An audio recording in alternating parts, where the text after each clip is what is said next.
We have a stained glass window with a larger-than-life image of the astronaut John Glenn in his space suit. Like him, this morning, we will travel a great distance in a short time through 3 little sermons based on today's readings. The first sermon is called Hating Your Life.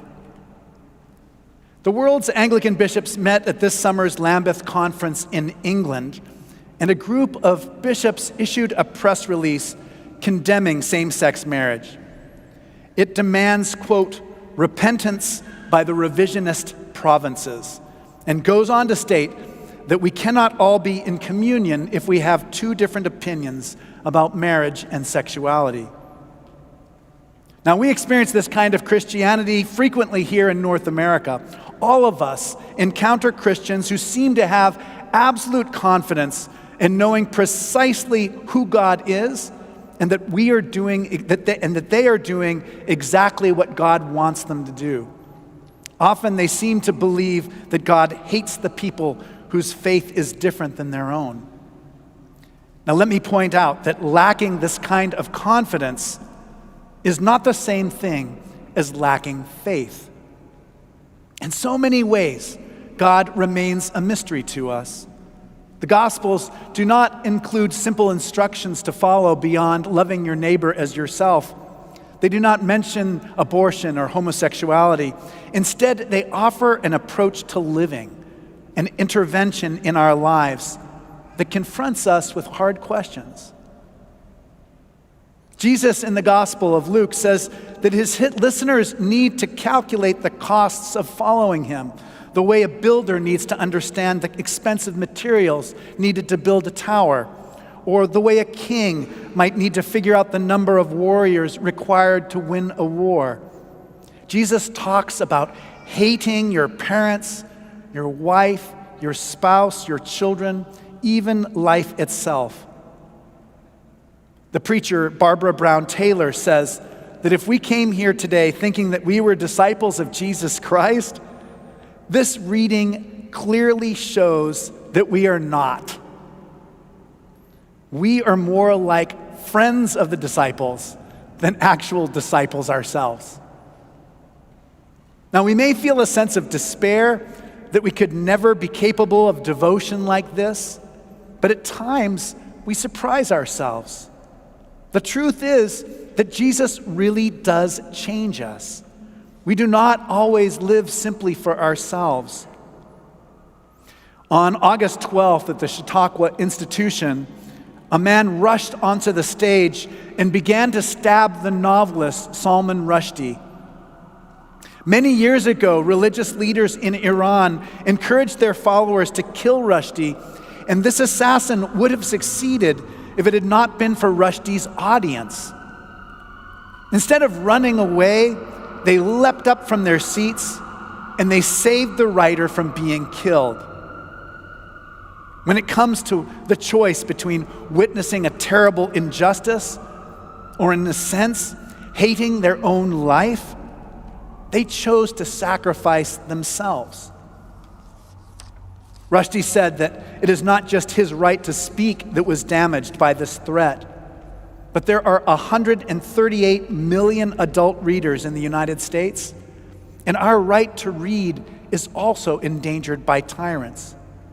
We know that writers in Russia, Ukraine, China, Turkey, Afghanistan, and many other places are being tortured and killed. Their parents, spouses, children are being put at risk by their actions, and that they choose something higher than their own life. And sometimes we do too. My second sermon is called Where Reconciliation Happens. Kathy Stevens and I were talking about reading from Philemon today. And I said to her, you know, Kathy, you're going to be the only person for the next 3 years who's going to read an entire book of the Bible to us. And that's what she did. That's it. The whole book of Philemon right there this morning.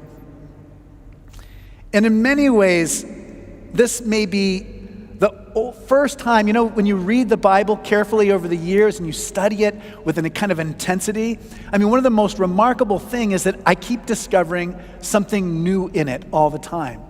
And this week, as I've been studying the book of Philemon, I've realized how much this book summarizes the entire theology of the Apostle Paul.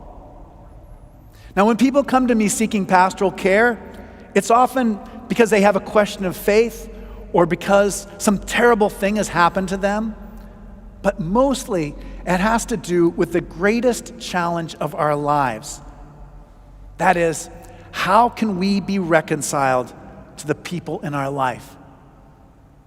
Now, this week for homework, I want you to physically take a piece of paper and a pencil or a pen, and I want you to write down the names of the people that you need to be reconciled to.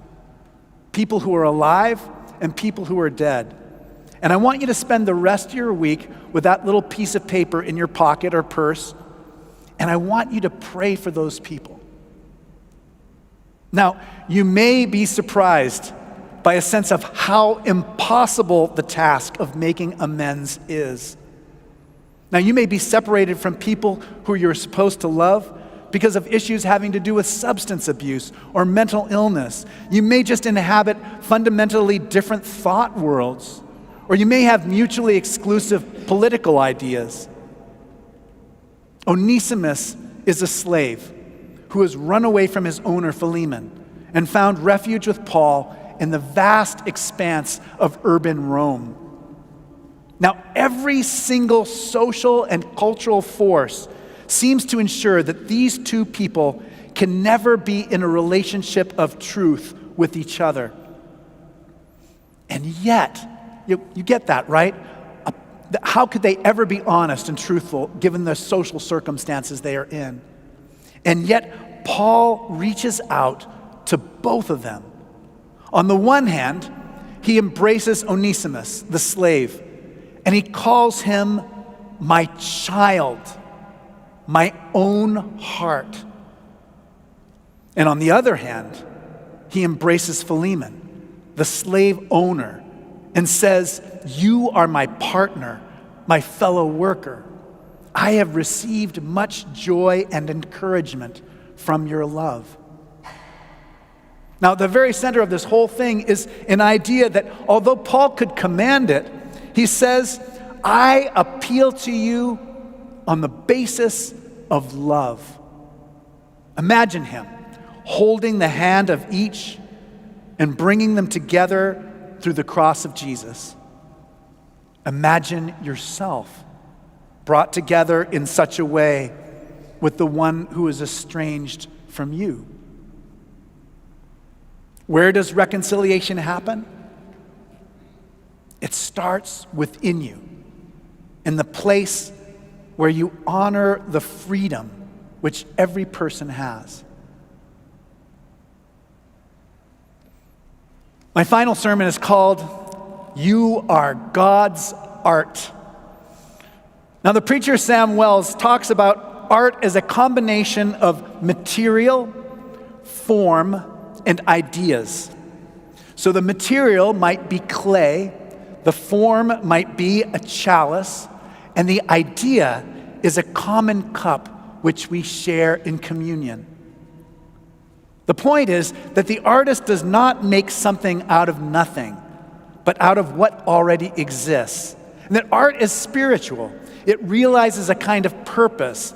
It strives for a kind of goal. It is shaped by invisible forces.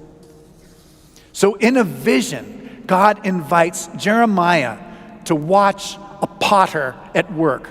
You can imagine the potter at work with the wheel spinning and his hands on the vessel. And this is what Jeremiah writes, quote, the vessel he was making of clay was spoiled in the potter's hand, and he reworked it into another vessel. Now, this is the very heart of what it means to be a Christian. The purpose of all this, the beautiful stained glass windows, your elegant clothing, the beautiful music that the men's choir is making. The point of all of this is so that you might be transformed. Wells says that Christianity is not about imagining a perfect world and straining to get back to that original goodness. Instead, God takes the actual material of our lives and realizes an idea. The idea behind all reality is that God will go to any length to restore our relationship to her. So St. Athanasius describes us as a kind of portrait obscured by sin that God is restoring carefully. St. Augustine writes that the resurrection is like God reshaping the clay that is us into a beautiful new form, a new statue. God starts with what we are already, with what we have been given, and with what has been done to us. We have been blessed by our creation, and we have been harmed by the world. Parts of ourselves that we may not even like may become transformed under God's fashioning hand. Through the imagination of God, we are becoming new. Now, prayer is such a dangerous thing. I mean, if it wasn't so important, I would discourage you from praying because you just don't know what's going to happen. You really don't. And so for the last 6 months, I've been praying Psalm number 19. I've memorized it every morning. I repeat it in my heart. And there's a line in there that just has been making me stumble every week. It says this: above all, keep your servant from presumptuous sins. Let them not get dominion over me. Then shall I be whole and sound. What a frightening thought. The idea that what is happening may be how God is making me more humble. In church together, we see the artist at work, not only in history, but in each other's lives. God's hand is on us, and our longing for a deeper goodness, a truer existence, the beauty that we were created for, is being realized. Now, for over 50 years, Kathy Stevens has been coming to church, but along with her, Everett Davis has been coming to church. He knew 5 deans personally. Everett Davis loved this place. He was so proud of being a member of our congregation. And although that many people knew him as a figure on the stock exchange, we know him for his outlandish outfits. I mean, who else has a beautiful furry vest with a matching furry hat? That was who Everett was, a beautiful person of style and art. And this week, we celebrated his life at a funeral on Thursday. And in the funeral, they at the reception, they had a piano with about 50 hats and about 50 different bottles of cologne. And Gwen, his sister, asked each of us to take something home to remember Everett by. And so I took this hat, which Heidi's not very keen on, but this is what it looks like. Maybe you're not very keen on it either. But it reminds me of my friend. What we didn't know about Everett so much was that Everett was also a poet, and he wrote a kind of hymn. I'm going to close the sermon with that poem that he wrote himself.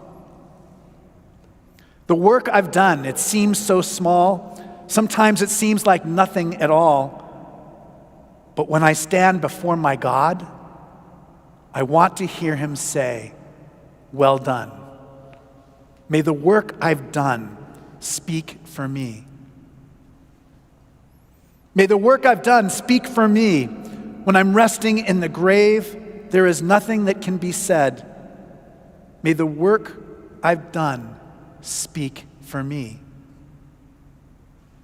May the life I live speak for me. When the best I try to give, my mistakes he will forgive.